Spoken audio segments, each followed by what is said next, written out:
రీసెంట్గా జోర్డాన్లో ఒక షెడ్యూల్ పూర్తి చేసుకొని వచ్చినటువంటి యూనిట్ ప్రస్తుతం హైదరాబాద్లో వేసినటువంటి సెట్లో షూటింగ్ నిర్వహిస్తూ ఉన్నారు. ఇందులో అనిల్ కపూర్ మెయిన్ విలన్గా నటిస్తున్నట్టు మనకు తెలుస్తోంది. ఆయన అఫీషియల్గానే ఈ సినిమాలో నటిస్తున్నట్టు మేకర్స్ ఆల్రెడీ ప్రకటించారు.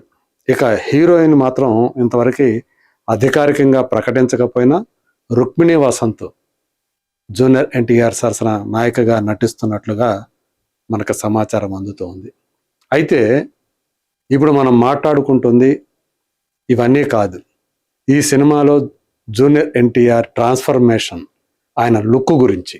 సో ఇది లీకుడు లుక్ అని చెప్పేసి ఒక ప్రచారంలోకి వచ్చింది బాగా.